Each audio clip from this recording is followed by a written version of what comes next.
사도신경 신앙 고백 드리겠습니다. 나는 전능하신 아버지 하나님 천지의 창조주를 믿습니다. 나는 그의 유일하신 아들 우리 주 예수 그리스도를 믿습니다.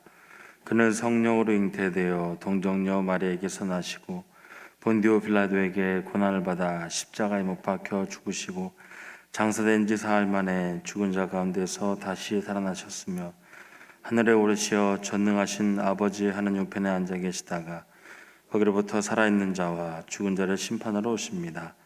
나는 성령을 믿으며 거룩한 공교회와 성도의 교제와 죄를 용서받는 것과 몸의 부활과 영생을 믿습니다. 아멘. 찬송가 546장입니다. 546장.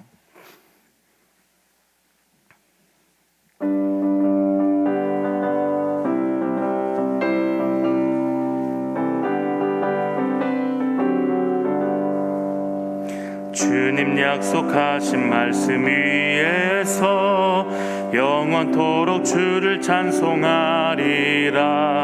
소리 높여 주께 영광 돌리며 약속 믿고 굳게 서리라. 굳게 서리 영원하신 말씀 위에 굳게 서리.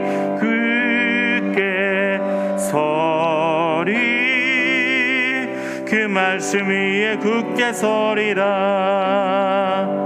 주님 약속하신 말씀 위에서 세상 염려 내게 엄습할 때에 용감하게 힘써 싸워 이기며 약속 믿고 굳게 서리라. 굳게 서리 영원하신 말씀 위에 굳게 서리. 굳게 서리 그 말씀 위에 굳게 서리라. 주님 약속하신 말씀 위에서 영원하신 주의 사랑 힘입고 성령으로 힘써 싸워 이기며 약속 믿고 굳게 서리라. 굳게 서리 영원하신 말씀 위에 굳게 서리. 굳게 서리 그 말씀 위에 굳게 서리라.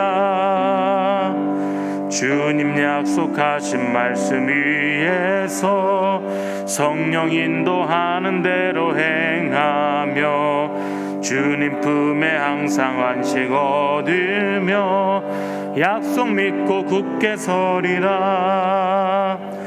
굳게 서리 영원하신 말씀 위에 굳게 서리. 굳게 서리 그 말씀 위에 굳게 서리라. 하나님의 말씀 고린도전서 16장 13절에서 24절까지의 말씀입니다. 고린도전서 16장 13절에서 24절까지의 말씀 함께 교독을 보신 후에 마지막으로 함께 읽겠습니다. 깨어 믿음에 굳게 서서 남자답게 강건하라. 너희 모든 일을 사랑으로 행하라.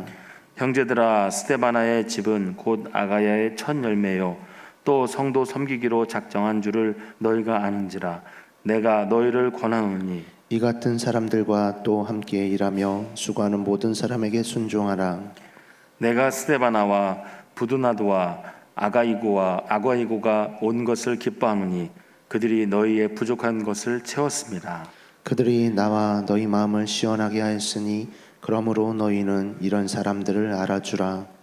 아시아의 교회들이 너희에게 문안하고 아굴라와 브리스가와 그 집에 있는 교회가 주 안에서 너희에게 간절히 문안하고 모든 형제도 너희에게 문안하니 너희는 거룩하게 입맞춤으로 서로 문안하라. 나 바울은 친필로 너희에게 문안하노니 만일 누구든지 주를 사랑하지 아니하면 저주를 받을지어다. 우리 주여 오시옵소서. 주 예수 그리스도의 은혜가 너희와 함께하고 함께 읽겠습니다. 나의 사랑이 그리스도 예수 안에서 너희 무리와 함께할지어다. 아멘. 기도하겠습니다. 좋으신 아버지 하나님, 은혜를 감사합니다. 지난 간밤에도 은혜 가운데 저희들을 지켜주시고 또 이 새벽에 저희들을 주 앞에 불러주심을 감사합니다. 오늘도 저희들에게 새날 주시고 또 생명 주시고 건강 주셨는데 이 한 날도 주님과 더불어 동행하게 하시고 주를 기쁘시게 하는 한 날 되게 하여 주옵소서. 이 새벽에도 주님을 사모합니다. 말씀과 기도 가운데 저희들을 만나 주시며 주의 성령으로 충만케 하여 주옵소서. 이 새벽에도 하나님께 감사의 예물을 올려드립니다. 또 1000번째 예물 드립니다. 하나님 아버지, 믿음으로 또 순종으로 감사로 드리는 예물을 주님께서 기뻐 받으시고 약속하신 하늘의 복과 땅의 복으로 충만하게 채워 주옵소서. 주의 은혜로 종의 가정들을 형통케 해주시며 그 자녀들을 축복하여 주시옵소서. 예수님의 이름으로 축복하며 기도하옵나이다. 아멘.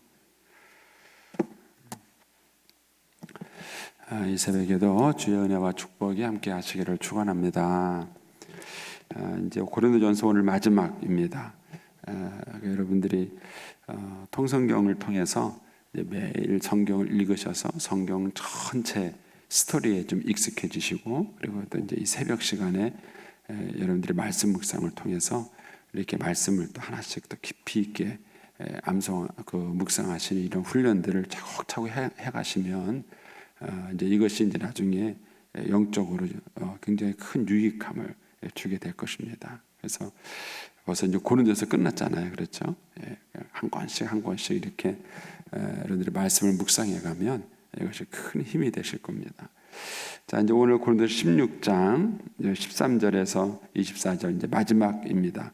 그러니까 이 당시에 이제 그 편지를 쓰는 형식과 바울이 쓰는 편지를 쓰는 형식이 똑같습니다. 그래서 이 고린도 전서는 편지죠. 그래서 이제 똑같이 이 서두와 이제 말미가 똑같은데 그 내용이 약간 기독교적인 내용으로 이렇게 담겨져 있을 뿐이지 편지를 쓰는 형식은 이제 그 당시에 쓰는 형식과 똑같습니다. 그래서 이제 마무리 부분에 여러 가지 문안 인사를 드리는 내용들이 나옵니다. 먼저 이제 13절, 14절 이제 두 절에서는 이제 지금까지는 고린도 교회의 문제에 대한 이제 구체적인 답변 형식으로 얘기를 했다면 여기서는 그냥 두리뭉실하게 전체적으로 권면하고 싶은 얘기를 해주고 있습니다. 그리고 이제 15절에서 18절에 이제 그 스데바나와 이제 몇 사람을 추천하고 칭찬하는 얘기를 하죠. 그리고 이제 19절에서 이제 마지막 24절에는 이제 여러 문안 사람들 소식을 전하고 이제 문안하는 얘기가 나옵니다. 먼저 13절 가시면 깨어 믿음에 굳게 서서 남자답게 강건하여라. 너희 모든 일을 사랑으로 행하라. 짧은 두 줄이지만 사실 그 여러 가지 권면의 내용들이 이성이 많이 담겨져 있죠. 첫 번째는 깨어 있으라 그랬습니다. 신앙생활은 깨어 있는다는 것이 되게 중요해요. 사실 지금 이제 우리나라 같은 경우는 젊은 세대가 우리나라가 전쟁 중이라는 사실을 인식하지 못합니다. 우리가 생각하는 나이 든 사람들이 생각하는 북한에 대한 인식과 젊은 사람들이 생각하는 북한에 대한 인식은 상당히 많은 차이가 있습니다. 그런데 사실은 지금 전시 상황이나 마찬가지죠. 한국은 전쟁 중이나 마찬가지고 또 북한과의 대치만 아니라 할지라도 우크라이나와 러시아의 전쟁을 보면은요 결국은 힘이 없으면 나라를 지킬 수 없습니다. 근데 이제 이런 상황에서 이제 그 우리 어른들은 옛날에 이제 나라도 잃어버려 보고 또 이제 전쟁도 겪어보고 이제 이런 어려움 또 이제 가난하고 없어서 소름도 받아보고 이런 것들을 이제 많이 겪어봤기 때문에 이제 그런 이제 어려움에 대해서 잘 인식하고 있지요. 그런데 이제 젊은 사람들은 이제 그렇지 않기 때문에 생각하는 데 있어서 참 많은 차이가 있다는 것을 느낍니다. 근데 이제 신앙생활도 우리가 신앙생활하면서 잊어버리는 게 있어요. 뭐냐면 우리는 하나님 앞에 서는 그 순간까지 영적인 전쟁 상태에 있습니다. 그래서 마귀는 어떻게 하든지 간에 우리의 신앙을 넘어뜨리려고 해요. 초신자든 아무리 신앙생활을 오래 한 사람이든 또 믿음이 연약한 사람이든 강한 사람이든 관계없이 사탄은 계속해서 우리를 넘어뜨리려고 하는 것입니다. 그래서 사실 우리가 신앙생활에 있어서 영적인 긴장감이라는 것은 대단히 중요해요. 근데 우리가 신앙생활하다가 어느 정도 이제 안정적인 것이 오면 사람이 놓쳐버리는 것이 이 긴장감입니다. 예를 들어서 핍박을 받거나 어려움을 겪으면 사람은 기도해요. 긴장하죠. 하나님께 나갑니다. 그런데 하나님께서 그 기도 응답을 다 해주셔서 가정 문제도 해결해주고 자식 문제도 해결해주고 먹고 사는 문제도 해결해주고 그런 거 다 해결해줘서 정말 평안한 때가 와요. 영적으로 평안한 때가 와요. 그러면 사람들은 긴장을 늦춰요. 왜냐하면 이제는 긴장할 게 없다고 생각하는 겁니다. 근데 사실은 마귀는 늘 우리를 공격하려고 하는 거예요. 그래서 사실은 저와 여러분이 하나님 앞에 서는 그 순간까지는 긴장의 끈을 늦추시면 안 돼요. 우리는 계속해서 영적인 전쟁 가운데 살아가는 것입니다. 이제 제가 이제 개인적인 제 얘기를 좀 해드리면, 제가 젊은 설교자 시절에는요, 어떻게든지 말씀을 연구하고 설교를 어떻게 하면 잘할까, 이런 것이 젊은 설교자가 됐을 때에는 굉장히 중요했었어요.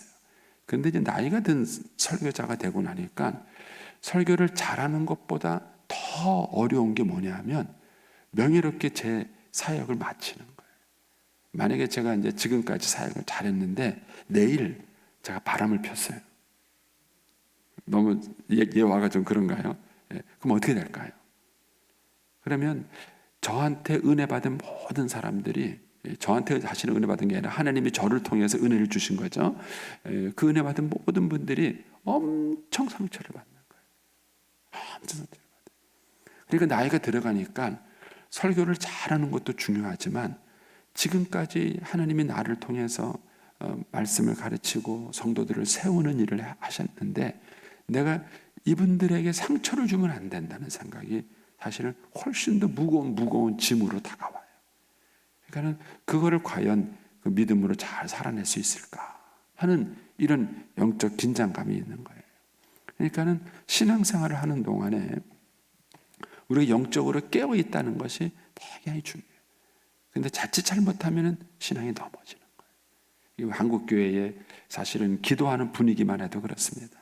제가 이제 중고등학교 때만 하더라도 한국 교회는 새벽 기도든 철야 기도든 기도하는 자리가 꽉꽉 찼어요. 근데 지금은 안 그래요. 목사님들이 모이면 걱정하는 게 그거예요. 어떻게 해야 성도들을 기도하는 자리에 자꾸 불러서 기도할 수 있게 할까? 그런 거예요.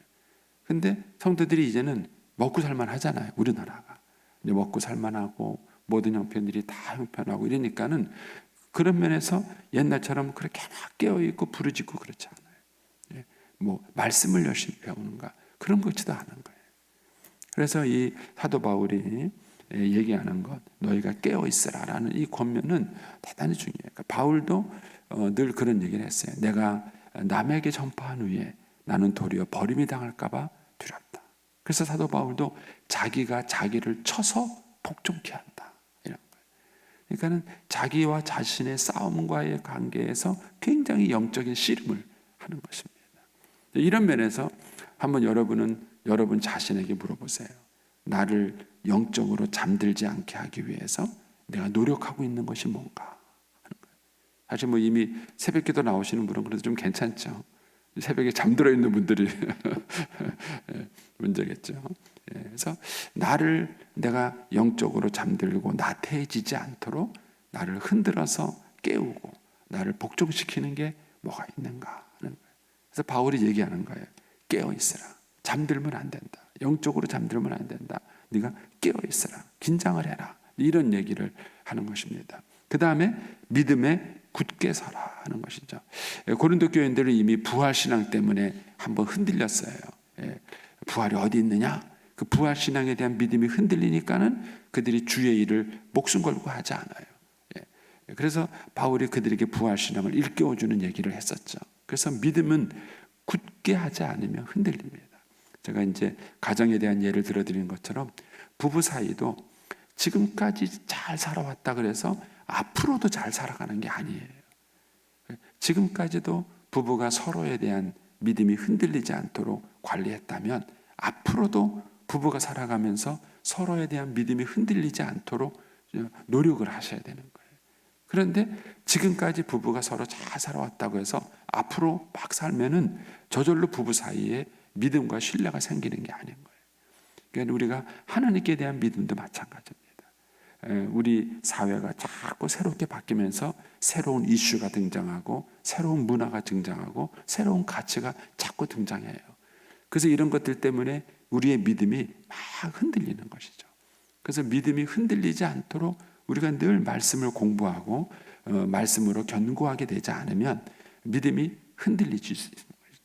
그래서 바울이 너희의 믿음을 굳게 해라. 믿음에 굳게 살아. 이런 얘기를 하죠. 그러면서 이제 남자답게 강건해라 그랬습니다. 이 남자다운 게 뭘까? 남자다운 게 뭐죠? 우리 용감하고 씩씩하고 막 이렇게 생각하잖아요. 근데 이제 학자들은 이 남자답다라는 용어를 성숙하라는 말로 이해를 해요. 그래서 너희가 성인 남자답게, 성숙한 어른답게. 그래서 바울이 고린도서 13장에서 그렇잖아요. 내가 어렸을 때에는 말하는 것이 어린아이 같고 생각하는 것이 어린아이 같고 깨닫는 것이 어린아이 같다가 장성한 사람이 되어서는 어린아이의 것을 버렸도다. 이런 얘기를 해요. 그래서 믿음에 어린아이가 있고 어른이 있는 것처럼 성숙하라는 것이죠. 남자답게 성숙한 어른답게 성숙한 어른답게 강건해라. 그러니까 용기를 가지고 결단을 해라 그런 것이죠. 신앙생활에는 때로는 용기가 필요해요. 내가 하나님 앞에 결단하고 헌신하는 그런 용기가 필요한 것이죠. 그리고 이제 14절에 너희가 모든 일을 사랑으로 행하라. 왜냐하면 사랑이 없으면 아무것도 아니에요. 방언도 은사도 능력도 구제도 이 어떤 것도 사랑이 없으면 아무 의미가 없어요. 그래서 여러분들이 어떤 일을 할 때 자신에게 그런 걸 물어보셔야 돼요. 내가 이걸 왜 하지? 내가 뭐 때문에 하는 것이지? 자신에게 물어보시고 그 동기가 사랑이면 되는 거예요. 또 사랑하기 위해서 하는 것이라면은 여러분들의 인생을 후회하지 않을 수 있는 것이죠. 가정에서 하는 것이든 교회에서 하는 것이든 내가 왜 일을 하는가? 예를 들어서 뭐 요즘은 우리 교회 식당을 쉬고 있지만 내가 만약에 주방에서 일을 한다. 내가 왜 일을 하지? 내가 구역장이 돼가지고 권사가 돼가지고 도망도 못 가고 내가 불러와서 여기 앉아 있다고 이렇게 일을 할 수도 있겠죠. 그러나 다르게 일할 수도 있죠. 내가 좀 성도들을 사랑해서 그들을 섬기기 위해서 내가 이 일을 한다. 이럴 수도 있는 거예요. 그래서 모든 것이 사랑이 동기가 되고 사랑이 목적이 돼야 된다. 그래서 여기서 그 얘기는 모든 일을 사랑으로 행하라. 모든 일을 사랑으로 행하라. 그 다음에 이제 15절에 가서 이제 형제들아 스데바나의 집은 곧 아가야의 첫 열매요. 그러니까 사도 바울이 아가야 지방, 고린도 지방에 가서 첫 번째 전도에서 예수 믿게 한 사람이 스데바나라는 거예요. 빌립보 와서는 뭐였죠? 루디아라는 여인이었죠. 루디아라는 여인을 첫 번째 복음을 전했고 그 루디아라는 여인의 집에서 빌립보 교회가 개척이 된 거예요. 근데 여기서는 스데바나의 집에서 고린도 교회가 개척이 된 것입니다. 내려가시면 19절에 보시면 이런 말이 있죠. 아시아의 교회들이 갈라디아 교회들을 말합니다. 지금의 터키 지방에 있는 그 아시아의 교회들이 너희에게 문안하고 아굴라와 브리스가와 그 집에 있는 교회가 이렇게 말해요. 그러니까는 아굴라와 브리스가는 뭐죠? 로마에 있다가 로마 황제에 의해서 쫓겨난 사람이에요. 유대인이라고 쫓겨나서 이 아가야 지방에 왔다가 여기서 사도 바울을 만난 거예요. 천막하는 일이 똑같아가지고 여기서 만난 겁니다. 그러니까는 이 아굴라와 브리스가와 이제 로마에서 이사 와서 아가야 지방에 와서 정착을 했는데 그 자기 집에서 뭘 했느냐면은 교회를 개척한 거예요. 교회를. 그래서 이제 그 얘기를 하죠. 아굴라와 브리스가와 그 집에 있는 교회. 그래서 여러분들은 집의 기능이 뭐라고 생각하세요? 집. 우리 한국 사람들은 아직도 유교적 개념을 갖고 있어요. 그래서 집 그러면은 내 식구, 내 집, 내 자녀만을 위한 집이라고 생각하세요. 저도 그래서 저도 그런 생각만 했었는데 신앙생활 하다 보니까 그게 아닌 거예요. 여러분의 집을 교회로 내놓을 수 있어요. 여러분의 집을 교회로. 그래서 한국 교회가 아무리 노력을 해도 이 분방 공부 장소를 원하는 만큼 만들어 줄 수 없습니다.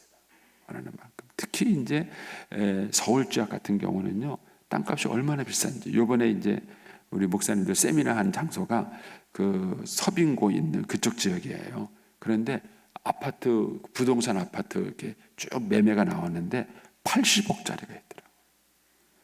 몇 평이 집 한 채가 80억이래요. 80억. 와, 감도하나요?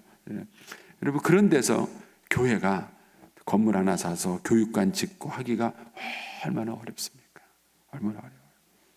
사실 저는 그런 생각이 들어요. 교인들이 다 그 교회 근처로 이사 오셔가지고요, 자기 집을 주일날 분박 공부 장소로 내놓으면 돼요. 여러분, 그런 생각 안 해보셨어요? 교회 근처로 집이 이사 오셔서 여러분의 집을 주일날 분박 공부 장소로 거기만큼 좋은 데가 어디 있어요? 주일날 교회 와서 예배당에서 예배 드리고, 그 다음에 예배 드리고 분방 공부를 할 때는 요 가까운데 다 교인집이 있으면 그 교인집으로 가가지고 거기서 제일 좋잖아요. 거실에서 얼마나 좋아요. 거기서 아이들 데리고 분방 공부하면은 조용하고, 옆반 방해도 안 받고 얼마나 좋아요. 여러분들이 집을 내 식구 내 자녀를 위한 집으로만 쓸 것인가, 아니면은 하나님 나라를 위해서 쓸 것인가. 그렇게 만약에 여러분의 집을 분박 공부 장소로 내놓으면은요, 대번에 뭐부터 기도해야 되냐면은요, 하나님, 적어도 화장실을 2개는 있는 집이 돼야 되겠습니다. 그럼 제일 어려운 게 화장실이에요. 집을 분박 공부 장소 내놓고 뭐 하다 보면은요, 어려운 장소가 화장실이에요. 제가 이제 어느 집을 봤는데, 그 집은요, 목동에 사시는 분인데, 집이 복층에 있는 집이라 그러나요? 그 집을, 복층에 있는 집을 일부러 구한 거예요. 아파트인데. 비싸겠죠. 그런데 그 집은 복층을 구해가지고요, 위층만 자기가 써요. 위층만. 그리고 밑에 층은 교회에다가 내놨어요. 그래가지고 그 밑에 층에다가 이제 자기 집 번호판인데요, 그 자기 집 번호를 교인들이 알아요. 물론 다 공개된 건 아니죠. 몇몇 사람들만 아는 거지만은요. 그래서 자기 집을 새가족 교육반으로 쓰고, 주중에 제자 훈련하는 방으로 쓰고, 그 집을 내놓는 거예요. 자기 집을. 그렇게. 그러니까 여러분의, 우리가 집이라는 개념을 갖고 있을 때 그 집을 어떤 개념으로 갖고 있을 것인가 하는 거예요. 그러니까 초대교회는 지금처럼 건물이 없었어요. 예배당 이런 건물이 없었어요. 그러니까는 그 집이 큰 사람이 자기 집을 예배할 수 있는 장소로 내놓은 거예요.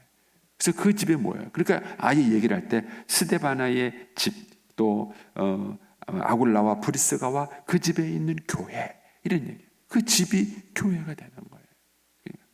그래서 여러분들이 집을 그런 개념으로 바꾸셔야 돼요. 우리가 이제 코로나 때도 그런 경험을 했지만은, 선교사님들이 안식년이나 이럴 때 들어오면은요, 그분들은 오래 있는 건 아니죠. 몇 개월 이렇게 있다가 다시 나가시는 분들인데, 그런 분들이 있을 집이 없어요. 장소가 없어요. 그래서 이제 바나바 훈련은, 이제 이간철 목사 세우신 바나바 훈련원이 코로나 기간 동안에 훈련이 잘 안 됐어요. 사람들이 못 모이니까. 근데 이제 그 훈련하기 위해서 이제 목사님들이 오시면 묵는 여러 방들이 있었는데, 그 방을 한동안 선교사님들한테 그 안식처로 내주기를 했었다 그러시더라고요. 여러분들이 집을 이렇게 적극적인 개념으로 생각하셔서, 내가 우리의 이 집을 가지고 내 식구, 내 자녀만 먹고 사는 게 아니라, 내가 이 집을 가지고 하나님의 나라를 위해서 어떻게 쓰임받을 수 있겠는가? 어떻게 쓰임받을 수 있겠는가? 이런 생각들을 여러분들이 한번 해보시면 좋습니다.